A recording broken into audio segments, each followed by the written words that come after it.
Alô, alô, atiradores, brava gente brasileira! Deixa aquele joinha, curta, compartilhe com seus amigos para nos ajudar a difundir o tiro esportivo, ok? Eu sou Paulo Fernando Braga de Camargo, conhecido como Paulo Braga.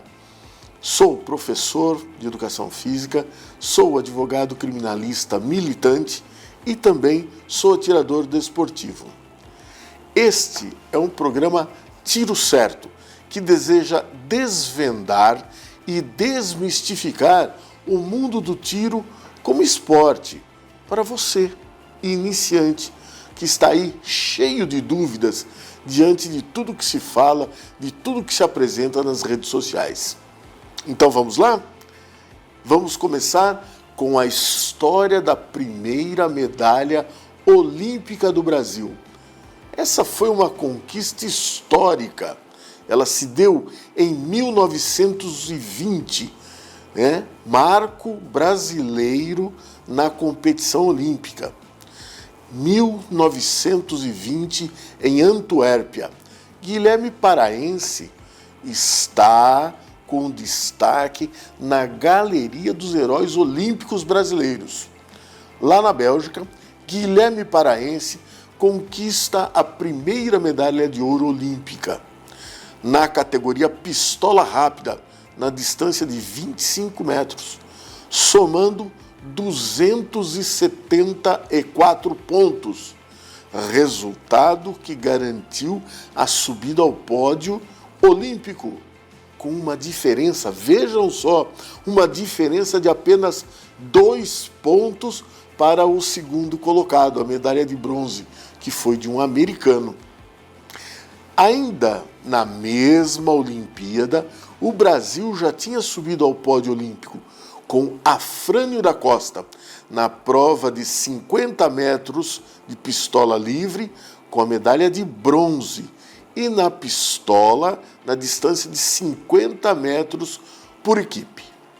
O time era formado por Afrânio da Costa, Sebastião Wolff, Dário Barbosa, Guilherme Paraense, Demerval Peixoto, Mário Mauriti e Fernando Soledad.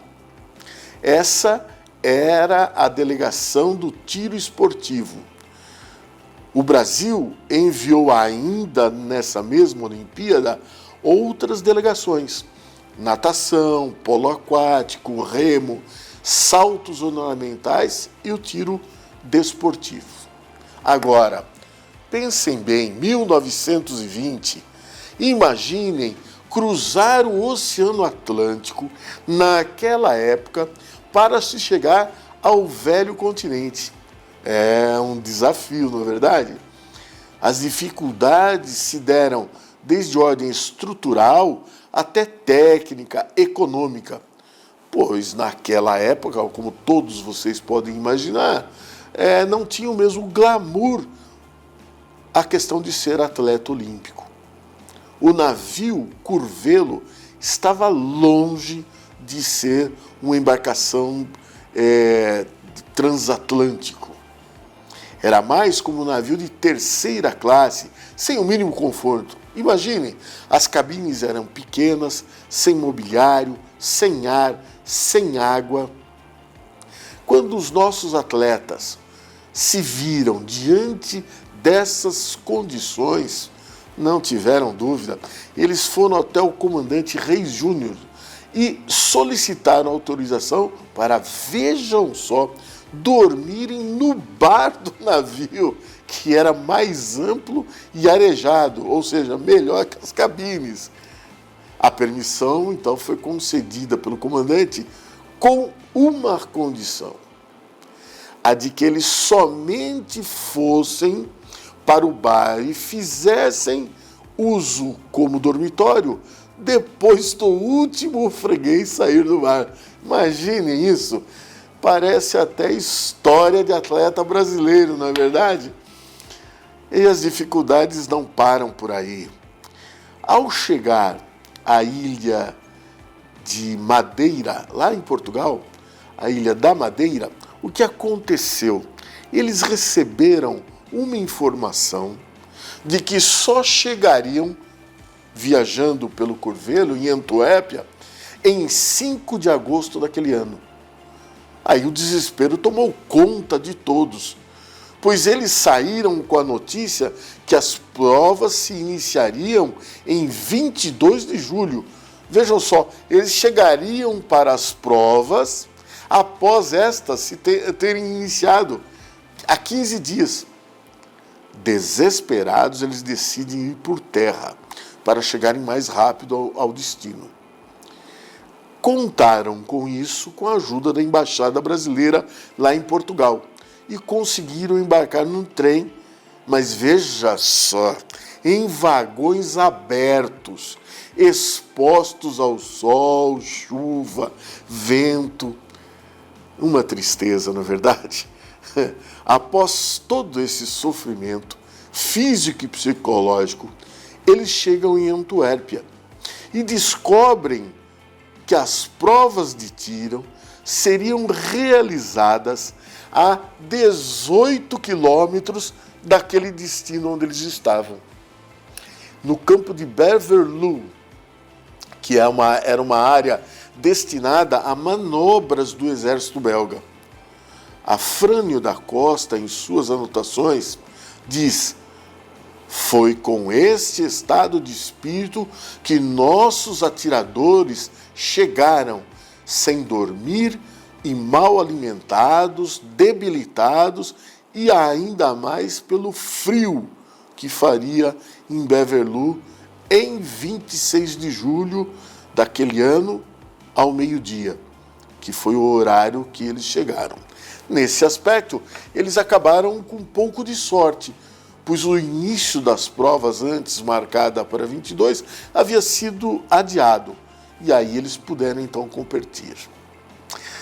Mas sabe como é que é delegação brasileira em 1920, do tiro esportivo? Surpresas não faltaram. Ao chegarem na Bélgica, eles descobriram que suas bagagens, as armas, as munições, os alvos haviam sido roubados. Desde lá de trás, extravio de bagagem é uma constante, restando somente para eles uma arma. Afrânio, então, fez uma amizade com um oficial da equipe norte-americana, que o auxiliou com um gesto significativo para essa conquista histórica das medalhas. A inferioridade técnica da arma brasileira, que havia sobrado, em relação às armas dos concorrentes, era enorme. Veja, Soledade, então, foi escalado para atirar em primeiro lugar. E o desempenho todos podem imaginar, não é? Foi aí que o coronel Snyders, da equipe americana, arrumou 2 revólveres Colt, feitos sob encomenda pela fábrica, especialmente para aquela competição e para aqueles atletas. Coisa de americano, não é verdade? Mas graças aos equipamentos de ponta fornecidos a Guilherme Paraense, este se torna campeão olímpico. Pierre de Coubertin, o idealizador dos Jogos Olímpicos, deve ter festejado dentro da sua cova o espírito olímpico demonstrado pelo americano. Assim, o Brasil então trouxe em sua bagagem 3 medalhas olímpicas. Com a notícia chegando ao Brasil via, vejam só, telegrama, as dificuldades da ida, por óbvio, não se repetiram. Não voltaram no Curvelo, mas sim num navio com acomodações decentes e com todas as despesas pagas pelo governo federal da época, em justo reconhecimento. Essa, então, é a história da primeira medalha de ouro olímpica e das 3 primeiras medalhas olímpicas do Brasil. Veja, e nós hoje todos sofrendo com as questões postas hoje. Não podemos desistir. Não desista. Atiradores, gostaram do nosso programa, do nosso primeiro programa? Que bom!